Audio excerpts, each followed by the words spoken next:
Hello students, this is Amit Tiwari, your English teacher. Students, in today's video lecture, we are going to start the second chapter of Snapshot book, The Address, written by Marga Minko. This story, The Address, begins with a victim of war going back to her native place. It is about a daughter who returns to her home in Holland. She goes there to search for her mother's belongings after the war. When she reaches her native place, she does not receive a warm welcome there.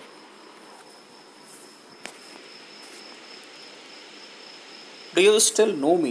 I asked. The woman looked at me searchingly. She had opened the door a chink. I came closer and stood on the step. "No, I don't know you. I am Mrs. S. daughter." तो जिस लड़की की बात मैंने introduction में की है, वो जब अपने नेटिव प्लेस पे पहुंचती है तो एक पर्टिकुलर एड्रेस पे जाती है और वहाँ पे दरवाजे को खटखटाती है। और जैसे ही दरवाज़ा खुलता है तो सामने वाले से वो पूछ बैठती है कि क्या वो उसे पहचानती है। तो जो औरत दरवाज़ा खोलती है वो एक इस नज़र से देखती है जैसे कि वो ये सोच रही हो कि क्या वाकई में इस लड़की को मैं पहचानती हूँ या नहीं पहचानती हूँ।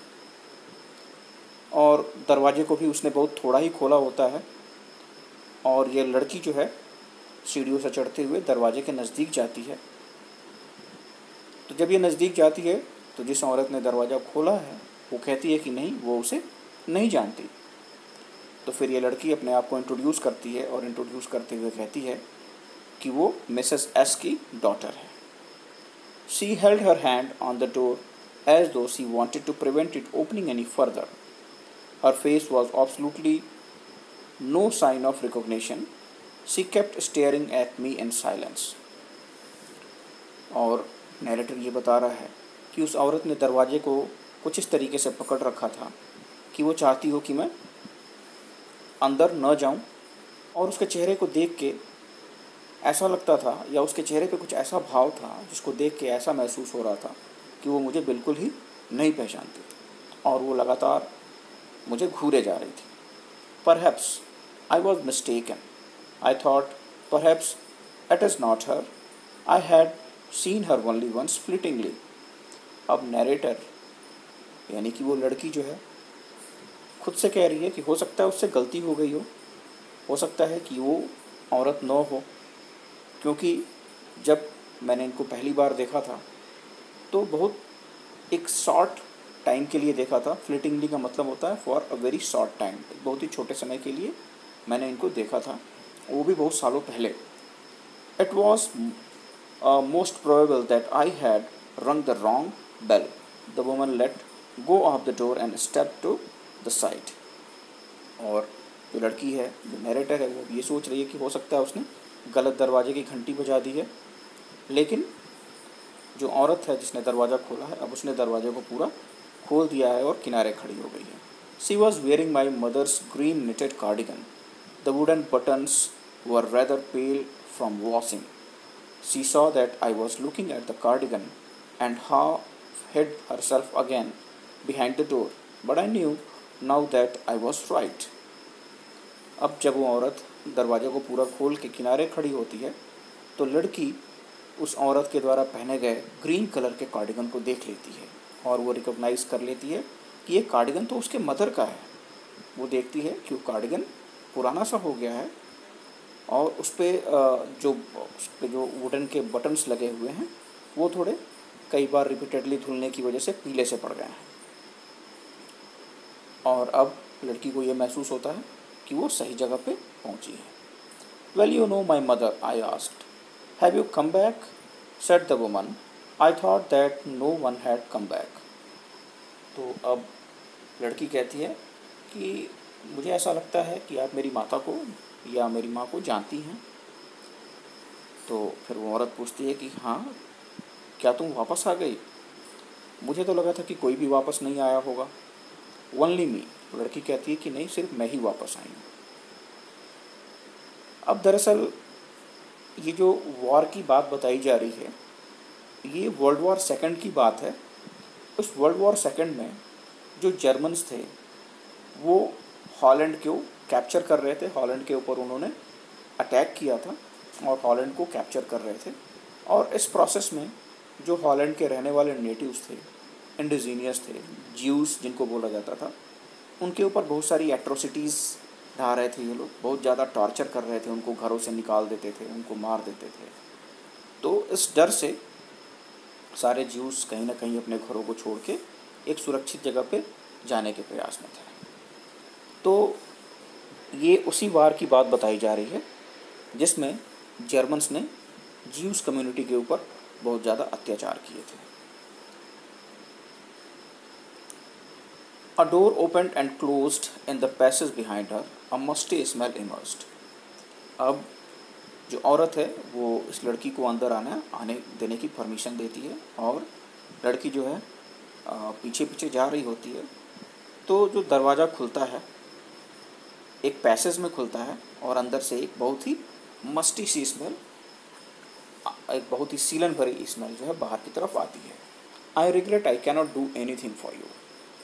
अब वो औरत है वो कह रही है कि मुझे खेद है कि मैं तुम्हारे लिए कुछ भी नहीं कर सकती। I have come here specially on the train, I wanted to talk to you for a moment. अब नरेटर यानी कि लड़की कह रही है कि मैं स्पेशली आप ही से मिलने के लिए ट्रेन पे आई हूँ, मैं आपसे कुछ पल के लिए बातचीत करना चाहती हूँ। It is not convenient for me now said the woman, I cannot see you another time. अब वो औरत कहती है कि मैं अभी कंफर्टेबल नहीं हूँ, मैं आपको टाइम नहीं दे सकती, फिर कभी आइएगा। She nodded and cautiously close the door as though no one inside the house should be disturb. और वो बहुत ही कॉशियस होकर दरवाजे को बंद करती है और वो इस तरीके से बंद करती है जैसे कि वो चाहती हो कि अंदर कोई भी डिस्टर्ब न हो। I stood where I was on the step. और मैं वहीं स्टेप पे जहाँ खड़ी थी वहीं खड़ी रह जाती हूँ। The curtain in front of the bay window moved. और जो कर्टन है बगल के ही विंडो में वो थोड़ा सा मूव होता है, हटता है। Someone stared at me and would then have asked what I wanted. कोई जो है पर्दे को हटा के मुझे घूर रहा होता है और ऐसा लगता है कि वो मुझसे पूछ रहा हो कि मैं क्या चाहती हूँ। Oh nothing the woman would have said. तो औरत ने कहा होगा कि नहीं, कुछ भी नहीं। इट वॉज नथिंग, ऐसा कुछ भी नहीं है। I looked at the name plate again. मैंने नेम प्लेट पे फिर से नज़र डाली। Darling it said in black letters on white animal. और उस पर लिखा था डॉर्लिंग, एक ब्लैक लेटर्स में एक वाइट एनिमल पे।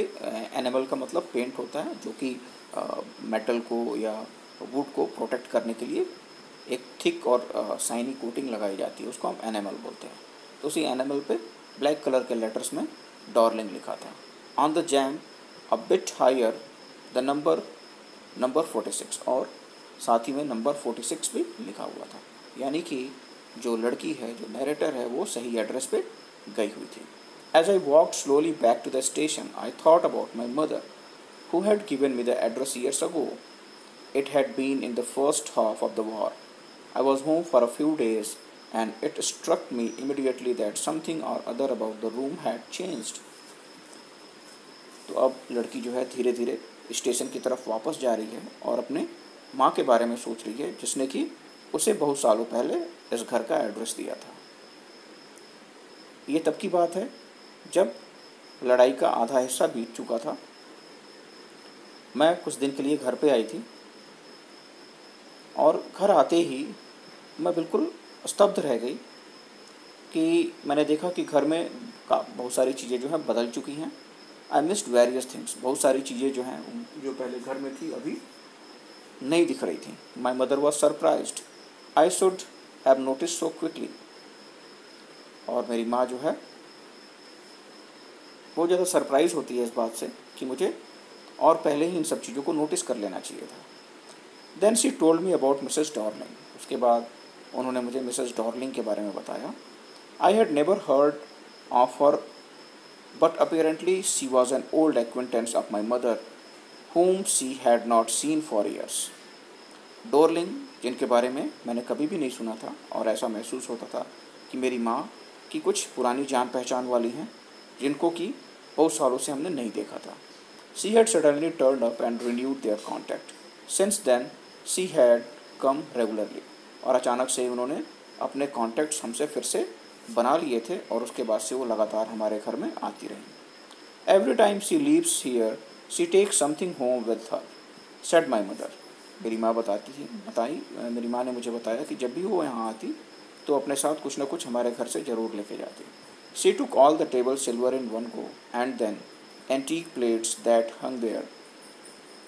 और एक ही बार में उन्होंने डाइनिंग टेबल पे जो भी सिल्वर वेयर होता है उसको एक बार में ही अपने साथ लेके गई। उसके बाद जो एंटीक प्लेट्स थे जिसको कि हमने दीवारों पे सजाया हुआ था उसको भी लेके वो चली गई। She had trouble lugging those large vases and I am worried she got a creak in her bag from the crockery.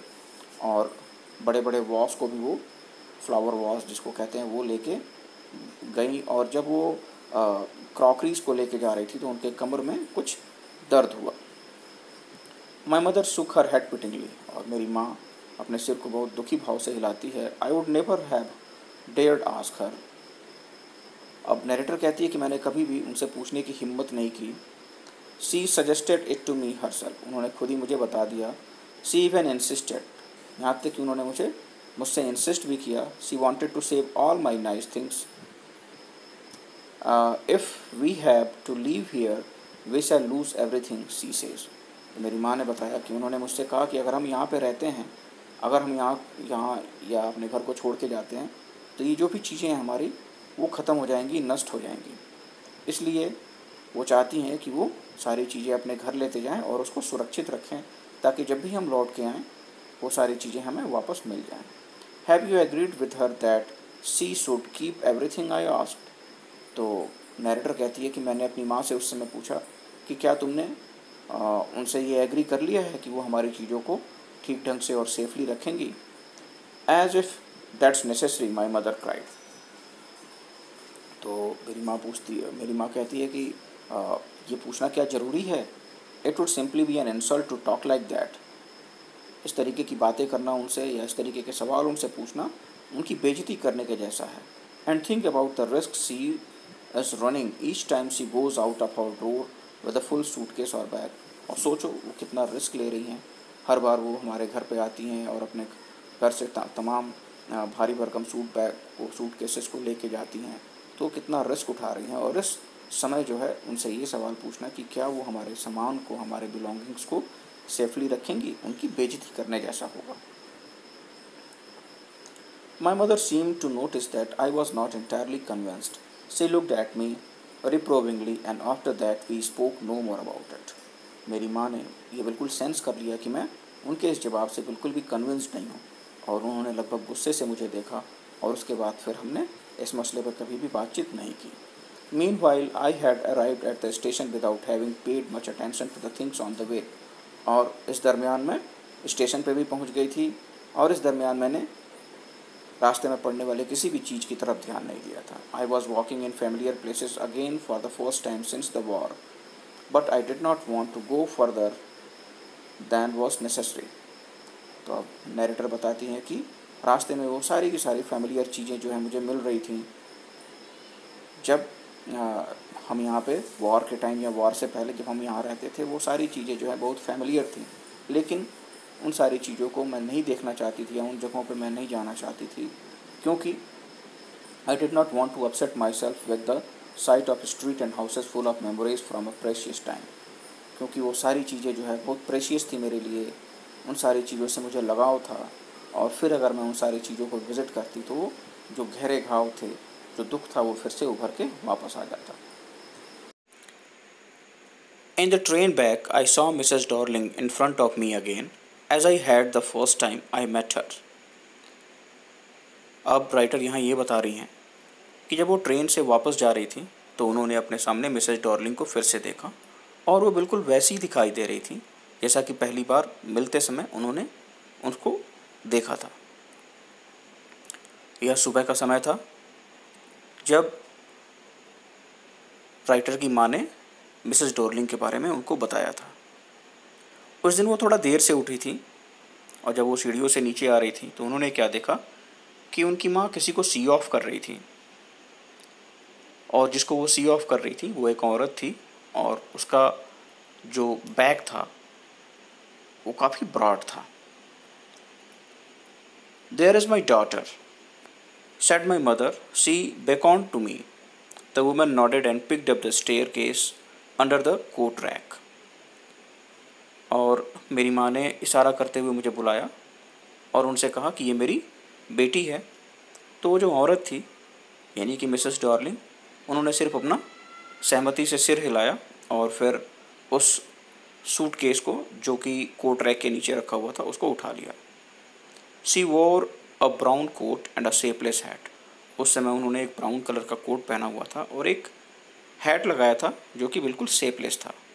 Does she live for away, I asked, seeing the difficulty she had going out of the house with the heavy case. जब मैंने उस औरत को यानी कि Mrs darling को उन heavy cases के साथ बाहर जाते हुए देखा तो मैंने पूछ बैठा कि क्या ये काफ़ी दूर रहती हैं। "In Marconi street," said my mother, "number 46, remember that." तब मेरी माँ ने उस औरत के एड्रेस के बारे में मुझे बताया और एड्रेस मार्कोनी स्ट्रीट का था और जो भी अपार्टमेंट था वो उस अपार्टमेंट का नंबर 46 था, और उन्होंने मुझसे कहा कि इसको याद रखना। I had remembered it but I had waited a long time to go there. और मैंने इस एड्रेस को याद रखा, लेकिन मुझे काफ़ी लंबा इंतज़ार करना पड़ा वहाँ जाने के लिए। Initially after the liberation I was absolutely not interested in all that stored stuffs and naturally I was also rather afraid of it.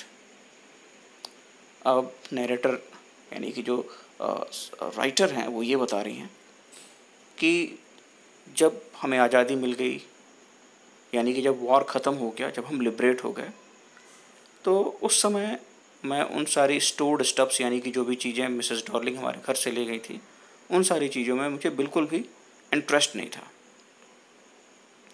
और स्वाभाविक रूप से मुझे थोड़ा डर भी लग रहा था।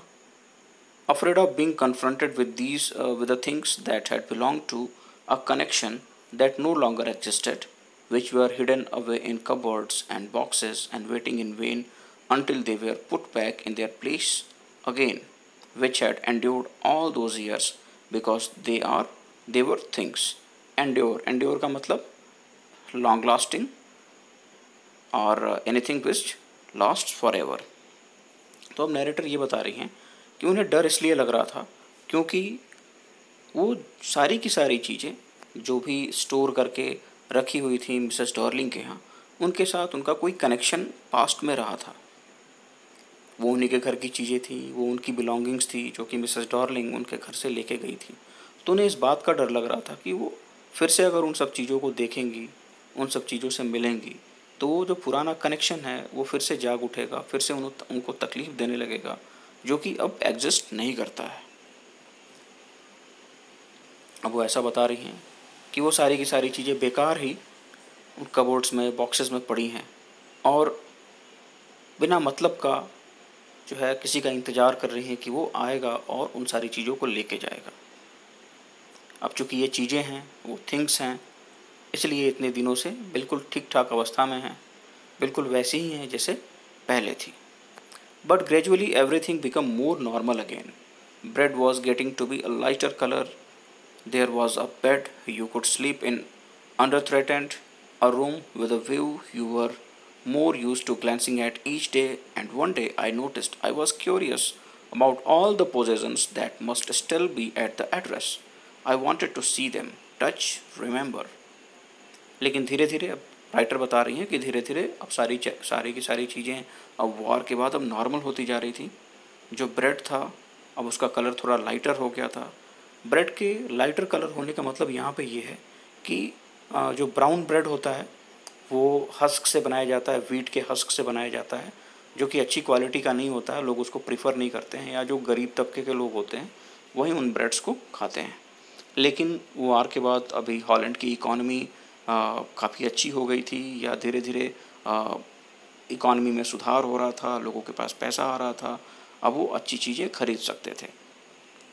तो इस वजह से नैरेटर ये कह रही है कि अब सारी चीज़ें नॉर्मल होती जा रही थी और ब्रेड का कलर भी अब लाइटर हो गया था और अब बिना डरे कोई भी अपने बिस्तर में सो सकता था, अपनी खिड़की से बाहर देख सकता था। यानी कि उनके कहने का मतलब ये है कि वॉर के बाद अब सारी चीज़ें धीरे धीरे नॉर्मल हो गई थी, अब ट्रैक पे आ रही थी।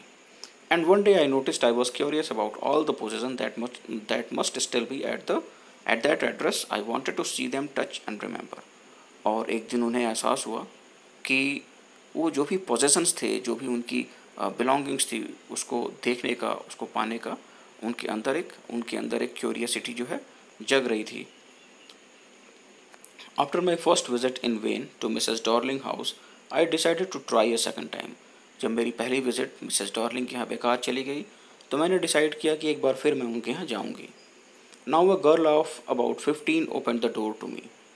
अब जब मैं दूसरी बार उनके घर पहुँची तो इस बार एक लड़की ने, जो कि 15 साल की रही होगी, उसने दरवाज़ा खोला। I asked her if her mother was at home. मैंने उससे पूछा कि क्या उसकी माँ घर पे हैं। No, she said, my mother is doing an errand. No matter, I said, I will wait for her. तो उसने कहा नहीं, मेरी माँ घर पे तो नहीं है, वो कुछ काम काज के लिए बाहर गई हुई हैं। तो राइटर कहती हैं कि ठीक है, कोई बात नहीं, मैं उनका इंतज़ार कर लूँगी। I followed the girl along the passage. An old-fashioned iron Hanukkah candle holder hung next to a mirror. We never used it because it was much more cumbersome than a single candlestick. तो अब writer ये बता रही है कि मैं उस लड़की के पीछे पीछे एक पैसेज से होते हुए अंदर गई। रास्ते में मैंने देखा, यानी कमरे के अंदर जाते समय मैंने देखा कि एक ओल्ड फैशन्ड हनुक्का टाइप का कैंडल होल्डर एक ठीक मिरर के सामने लटका हुआ था। और वो जो हनुक्का कैंडल स्टैंड था वो राइटर का ही था, कभी राइटर का रहा होगा, जिसको कि वो बता रही हैं कि उन्होंने वो कभी यूज़ नहीं करते थे क्योंकि वो बहुत हैवी था, बल्कि था और यूज़ करना काफ़ी डिफ़िकल्ट था उसको। तो एक सिंगल कैंडल स्टैंड को यूज़ करना ज़्यादा प्रीफर करते थे as compare to that Hanukkah candle holder. Won't you set down, asked the girl. She held open the door of the living room and I went inside past her. लड़की ने मुझसे पूछा कि आप बैठेंगी नहीं, और लिविंग रूम का दरवाज़ा उसने खोल दिया और मैं अंदर चली आई। I stopped horrified. I was in a room I knew and did not know. तो अब राइटर बता रही है कि मैं रुक गई, थोड़ा मुझे डर भी महसूस हुआ क्योंकि ये एक ऐसा कमरा था जिसको मैं जानती भी थी और नहीं भी जानती थी। जानती इसलिए थी क्योंकि उसमें वो सारी की सारी बिलोंगिंग्स पड़ी हुई थी, सारी की सारी चीज़ें पड़ी हुई थी जो कि कभी नैरेटर की या राइटर की हुआ करती थी। और वो नहीं वो ऐसा इसलिए कह रही है कि मैं इन सब चीज़ों को या इस जगह को नहीं जानती क्योंकि वो जगह जो है उनके लिए स्ट्रेंज थी, वो उनकी जगह नहीं थी, वो उनका ड्वेलिंग प्लेस नहीं था, लेकिन फिर भी उस जगह पे उनकी सारी की सारी बिलोंगिंग्स रखी हुई थी। I found myself in the midst of things I did want to see again but which oppressed me in the strange atmosphere. अब वो बता रही हैं कि मैं उन सारी चीज़ों के बीच में खड़ी थी जिनको मैं पाना चाहती थी, जिनको मैं देखना चाहती थी, लेकिन काफ़ी ज़्यादा ऑप्रेस्ड फील कर रही थी उस स्ट्रेंज एटमॉस्फेयर में।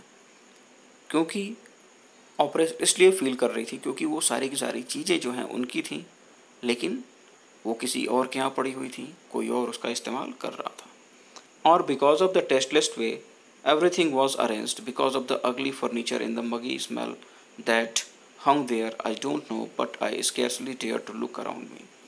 अब राइटर ये भी बता रही हैं कि हो सकता है कि वो सारी की सारी चीज़ें बहुत ही अव्यवस्थित तरीके से रखी गई हों, या जो फर्नीचर है वो बहुत अगली हो, या एक मगी सा या डैम्प सा स्मेल अंदर से आ रहा हो, इस वजह से भी उन्हें काफ़ी अनकंफर्टेबल फील हो रहा होगा।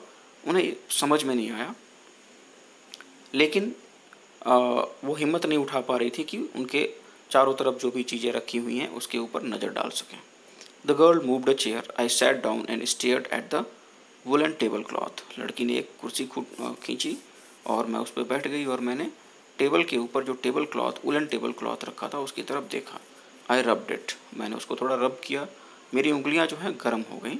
माई finger grew warm from rubbing. I followed the lines of the pattern, somewhere on the edge there should be a burn mark that had never been repaired. तो अब राइटर कहती हैं उस वुलन क्लॉथ को छूते हुए उनके दिमाग में ये विचार आता है कि कहीं ना कहीं इस वुलन क्लॉथ पे, इस टेबल टॉप पे जलने का निशान होगा जिसको कि कभी रिपेयर नहीं किया गया था। अब इस बात से ये पता चलता है कि वो जो वुलन क्लॉथ है, जो टेबल क्लॉथ है, वो भी राइटर का ही है। My mother will be back soon set the girl, I have already made tea for her, will you have a cup. तो लड़की कहती है कि मेरी माँ जो है जल्दी ही वापस आएगी, मैंने उनके लिए पहले से ही चाय बना रखी है, क्या आप चाय लेंगी? Thank you. I looked up, the girl puts cup ready on the tea table, she had a broad back. तो अब लड़की जो है उस कप को टी टेबल पे नीचे रखती है। उस लड़की का भी जो बैग है वो काफ़ी ब्रॉड है, just like her mother, she poured tea from a white pot. ठीक उसकी माँ की तरह ही वो लड़की का भी कदकाठी है, और वो लड़की जो है वाइट पॉट यानी कि चाय के बर्तन से, केतली से चाय कप में गिराती है। And it had was a all it had was a gold border on the lid, I remembered, she opened a box and took some spoon out. तो राइटर कहती हैं कि ये जो केतली है या जो भी कटलरी है जिसको कि चाय के बर्तन के तौर पे इस्तेमाल किया जा रहा है, वो भी इन्हीं का है, क्योंकि इसके ऊपर एक सिल्वर लाइनिंग है, मुझे बिल्कुल याद है। She opened a box and took some spoons out. वो एक बॉक्स खोलती है और उस बॉक्स में से कुछ स्पून्स को बाहर निकालती है। That's a nice box, I heard my own voice, it was a strange voice as though each sound was different in this room. लड़की ने एक बॉक्स खोला और उसमें से जैसे ही कुछ चम्मचों को बाहर निकाला, राइटर के अंदर से एक आवाज़ आई कि बॉक्स कितना खूबसूरत है। अब राइटर कहती है कि मैंने खुद की आवाज़ को सुना जो कि बहुत ही अजीब था, बहुत ही स्ट्रेंज था।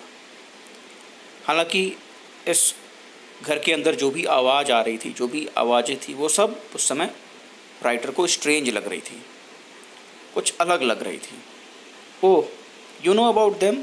She had turned round and brought me my tea, she laughed, my mother says it is antique, we have got lots more, she pointed round the room, see for yourself. तो लड़की कहती है कि अरे क्या तुम इनके बारे में जानती हो? और वो मुड़ी और मेरे लिए चाय लेके आई, और हंसते हुए उसने कहा कि मेरी माँ कहती हैं कि ये जितनी भी चीज़ें हैं वो सब बहुत एंटीक हैं, बहुत प्रेशियस हैं, और हमारे पास ऐसी बहुत सारी चीज़ें हैं। और उसने रूम की तरफ पॉइंट करते हुए कहा कि तुम खुद ही ये सारी चीज़ें देख सकती हो। I had no need to follow her hand, I knew which things she meant, I just looked at the still life over the tea table. As a child, I had always fancied the apple on the platter plate. अब narrator कहती हैं कि मुझे उसके उंगलियों को follow करने की ज़रूरत नहीं थी, मतलब कि वो जिधर इशारे करके मुझे चीज़ों को देखने के लिए कह रही थी, मुझे देखने की ज़रूरत महसूस नहीं हुई, क्योंकि मुझे पता था कि वो किन सारी चीज़ों को दिखाना चाहती है। मेरी नज़र तो बस उस लाइफलेस एक शांत पड़े टेबल पे गड़ी हुई थी। और फिर राइटर बताती हैं कि जब वो बच्ची थी, जब वो छोटी थी, तो हमेशा चाहती थी कि प्लेटर प्लेट में जो एप्पल रखा हुआ है वो उसे ले लें। प्लेटर एक तरीके का अलॉय होता है जो कि डार्क ग्रे कलर का दिखाई देता है, तो उसमें कुछ सजावटी किस्म के एप्पल्स रखे हुए थे जो कि ओरिजिनल नहीं थे, और उनको देख के राइटर को लगता था कि काश वो उन सेब को ले लेती। We use it for everything, she said, once we even ate off the plates hanging there on the wall, I wanted to so much but it was not anything special. तो अब जो लड़की है वो कहती है कि हम इन सारी चीज़ों को इस्तेमाल करते हैं, और एक बार मुझे उन प्लेट्स में भी खाने को मन किया जो कि दीवार पर टंगी हुई हैं। हालांकि मैंने उनमें खाना तो खाया, लेकिन मुझे खाना खाते समय कुछ बहुत ज़्यादा स्पेशल नहीं लगा। I had found the burn mark on the table cloth, the girl looked questioningly at me.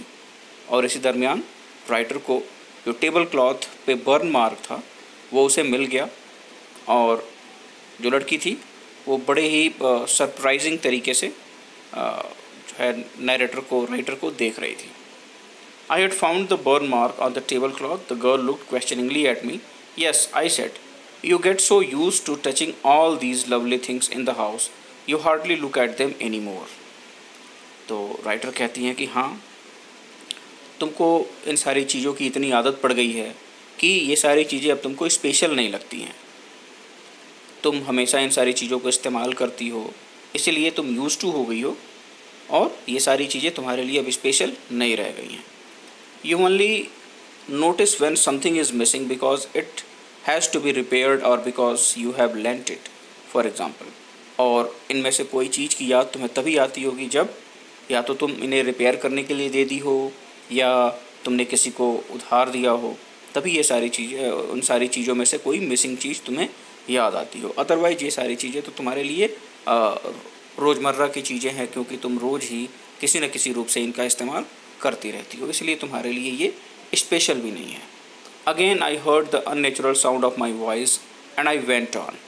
I remember my mother once asked me if I would help her polish the silver. It was a very long time ago and I was probably bored that day, or perhaps I had to stay at home because I was ill, as she had never asked me before. अब narrator जो है वो कह रही हैं कि मेरे अंदर से एक फिर से बड़ी अजीब सी आवाज़ आई और फिर मैंने कहना शुरू किया कि एक बार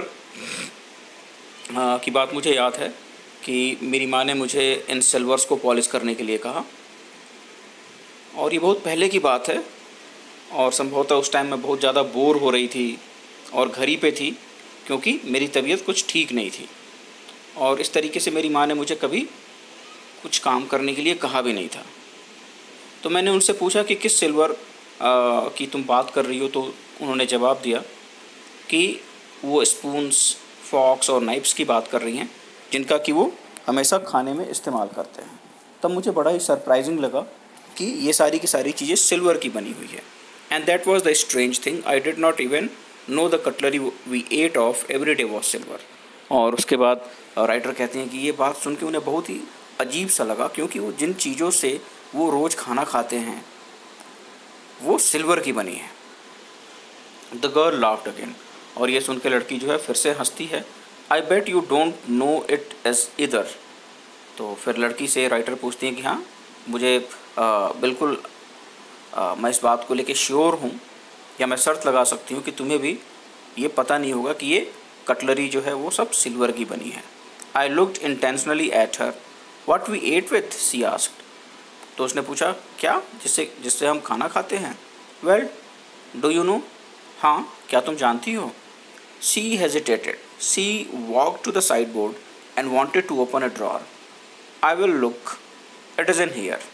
लड़की थोड़ा हेजिटेट होती है, क्योंकि उसे वो खुद कंफर्म नहीं है कि ये सिल्वर की हैं या किस चीज़ की हैं, तो इस वजह से जवाब देते समय वो थोड़ा हेजिटेट होती है और फिर मूव करते हुए साइड बोर्ड के पास जाती है और एक ड्रॉर को ओपन करती है और कहती है कि मैं देखती हूँ ये सारी चीज़ें इसी में होंगी।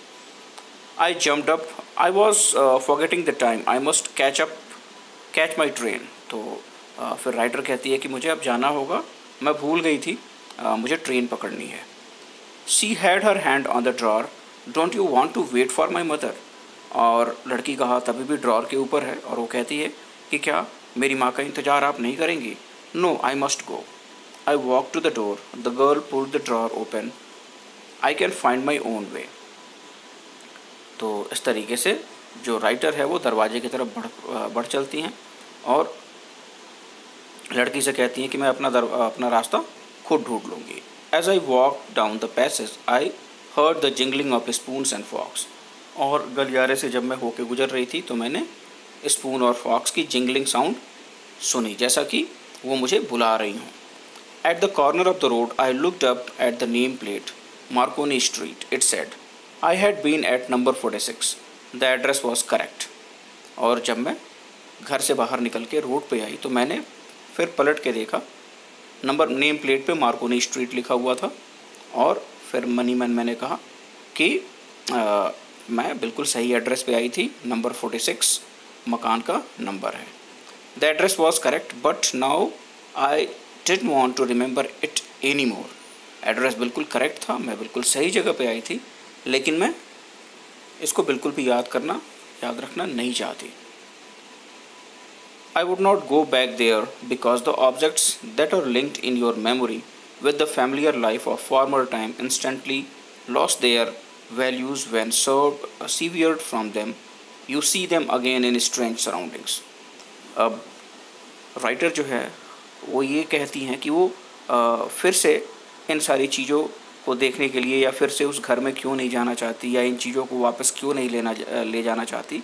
उसके पीछे रीज़न ये देती हैं कि इन सारी चीज़ों के साथ उनकी पुरानी यादें जुड़ी हुई हैं, उनकी पुरानी लाइफ या उनकी लाइफ में जो भी चीज़ें घटी हैं या उनके जो भी रिलेटिव्स रहे हैं, उनके पेरेंट्स रहे हैं, उनकी यादें इन सारी चीज़ों के साथ जुड़ी हुई हैं।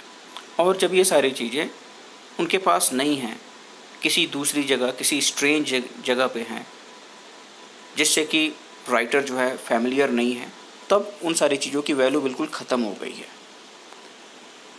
And what should I have done with them in a small rented room where the shreds of blackout paper still hung along the windows and no more than a handful of cutlery fitted in the narrow table drawer.